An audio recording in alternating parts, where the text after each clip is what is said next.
नमस्कार साथियों। आज आपको आईपीआर कैसे भरते हैं उसके बारे में बताएंगे। सर्वप्रथम आपको अपनी एसएसओ आईडी लॉगिन करनी है। लॉगिन करने के बाद आपको इस तरह से कुछ इंटरफेस आएगा। तो आपको राइट साइड में सर्च ऑप्शन होगा, वहाँ आईपीआर दिखना है। आईपीआर लिखने के बाद आपको जो राजकाज का आइकन है कुछ इस तरह से खुलेगा और दूसरा स्टेप आपका रहेगा है कि आपको अपडेट प्रोफाइल का। इसमें सिर्फ आपको अपनी बेसिक पे है वो अपडेट करनी है। कोई कर्मचारी अगर नॉन गेस्टेड से गेस्टेड आया तो उसको गेस्टेड कर देंगे, नहीं तो वही रहने देना। तो यहाँ अपनी बेसिक पे अपडेट करने के बाद नीचे कैप्चा कोड है, कैप्चा कोड लगाएंगे। कैप्चा कोड लगाने के बाद I hereby declare the option, इस पर आप क्लिक करेंगे और डाटा सेव कर लेंगे। सेव करने के बाद कुछ इस तरह से आएगा। अगर आपके पास कोई प्रॉपर्टी नहीं है तो आप यहाँ टिक करके इसको नील दिखा सकते हैं। अब आपको आएगा प्रॉपर्टी टाइप। आपके पास एग्रीकल्चर, फार्म हाउस वगैरह कुछ भी अगर इसका प्रकार है तो वहाँ यहाँ आप लिख सकते हो। अगर ज़मीन का मालिक खुद है, जो अध्यापक है चाहे कर्मचारी है, तो वहाँ सेल्फ करेगा। अन्यथा अगर पति पत्नी, भाई बहन किसी और के नाम है तो वो डिपेंडेंट पे क्लिक करेगा। तो इस तरह से कुछ आपको पहले प्रॉपर्टी टाइप में जैसे कोई एग्रीकल्चर है तो एग्रीकल्चर करेंगे। सब टाइटल में आपको लैंड या प्लॉट पर क्लिक करना है। ग्रामीण क्षेत्र है तो ग्रामीण में क्लिक करेंगे। यहाँ आप अपना एड्रेस है, जो ज़मीन का जो आपकी ज़मीन है वो कहाँ स्थित है तो उसका एड्रेस आपको पूरा यहाँ लिखना है। यहाँ डिस्ट्रिक्ट वगैरह आपको सेलेक्ट कर लेना अभी, जो भी आपका डिस्ट्रिक्ट लगता हो। और आगे जो ब्लॉक है वो आपका जो ब्लॉक लगता हो संबंधित डिस्ट्रिक्ट का। तो ये आगे जो ऑप्शन है वो नहीं खुलेंगे, वो ऑप्शनल है, वो भरने की ज़रूरत नहीं है आपको। तो आपको ये छोड़ देना इनको, गांव वगैरह को। आपको इसमें मैनुअल है, जो मैनुअल टाइप कर सकते हैं। जैसे कोई गांव का नाम है वो नाम एड्रेस पर में लिख लेगा और आपका जो पिन कोड है वो आप यहाँ लगा सकते हैं। अब आता है कि ज़मीन किसके नाम है। अगर आपके पत्नी के नाम है तो आप ऐसे प्रोसेस करके अपनी पत्नी का नाम लिखिए।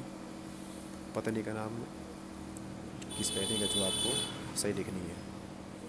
जिस किसी के नाम अगर ज़मीन है उसमें लिखेंगे और वहाँ उनका मोबाइल नंबर जो कोई भी हो। मोबाइल नंबर लिखने के बाद आपको ऐड पे क्लिक करना होगा।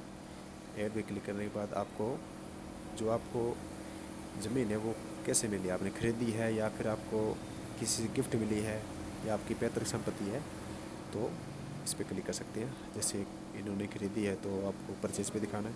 अब आपको लोन से लिया हुआ है या फिर आपने सेविंग से लिया है या कोई फाइनेंशियल फैमिली मेम्बर से कुछ उधार लिए हैं, तो आपने जैसे कोई लोन है तो आप लोन कर सकते हैं, सेविंग है तो सेविंग कर सकते हैं। अब आता है कि आपने ज़मीन है वो कब ली।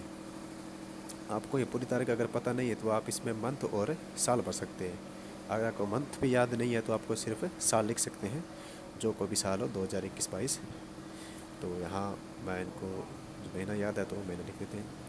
अब आता है कि आपने ये ज़मीन है किससे ली है, उसका नाम आएगा। तो यहाँ उनका नाम, पूरा नाम लिखेंगे। मोबाइल नंबर अगर ज्ञात हो तो उसका लिखते हैं, वरना छोड़ दे, कोई समस्या नहीं है, ऑप्शनल है। नीचे उसका एड्रेस आएगा, एड्रेस पूरा लिखें जिससे ज़मीन आपने ली है। तो एड्रेस पूरा लिखने के बाद जो आगे आता है ऑप्शन, वो होता है कि आपकी जो ज़मीन है उसका प्रेजेंट वैल्यू, अर्थात वर्तमान में उसका क्या मूल्य चल रहा है। यानी कि बीघे का अगर आपके 50,000 है तो आपके पास 4 बीघे है तो आप उसका मल्टीप्लाई कर सकते हैं।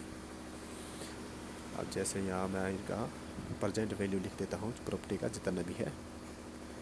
वो लिखने के बाद क्या है कि आपको नीचे तो दिया हुआ है कि आपको अपनी प्रॉपर्टी से एनुअल इनकम होती है। अगर ज़मीन है तो आपको लिखना होगा यहाँ पे जो भी आपको ज़मीन से पैसा कमाते हो, 50,000, 60,000 जो भी है वो यहाँ आपको लिखना है। और आपको ये लिखने के बाद आपको क्या करना है, इसको सेव कर देना है। सेव करने के बाद आपके पास कुछ इस तरह से इंटरफेस आएगा। तो आपको ये यहाँ लैंड वगैरह दिया हुआ है, वो सब कुछ आपको ध्यानपूर्वक देख लेना है कि आपको जो आपने ज़मीन ली है उसका तारीख, उसकी प्रेजेंट वैल्यू वगैरह वो क्या है। ये कुछ करने के बाद आपको क्या करना है, आपको इस टिक करना है। टिक करने के बाद आपको अगर अपडेट करना है तो अपडेट करें, नहीं तो सबमिट कर दें।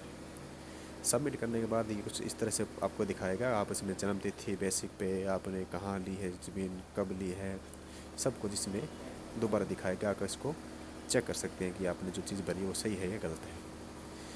अगर आपको कुछ गलत लग रहा है तो आप यहाँ अपडेट पर जाके इसको दोबारा अपडेट कर सकते हैं। अगर आपका सब कुछ सही है तो आपको स्क्रॉल डाउन करना है और व्यू एंड सबमिट पे क्लिक करना होगा। अब यस करने के बाद यस क्लिक करेंगे। यस को क्लिक करने के बाद आपके पास क्या आएगी, आपके जो आधार मोबाइल नंबर है उस पर OTP आएगा। OTP डालने के बाद आपके पास एक PDF फाइल है वो जनरेट होगी। थोड़ा सा वेट करेंगे, कुछ साइड में इश्यू हो सकता है, इस वजह से लोड ले रहा है। तो PDF आपकी जो डाउनलोड सेक्शन है वहाँ डाउनलोड हो जाएगी ऑटोमेटिकली। तो मैं वहाँ से खोल लेता हूँ उसको। ऐसे ही इंटरेस्टेड वीडियो के लिए मेरा YouTube चैनल सब्सक्राइब करें। धन्यवाद।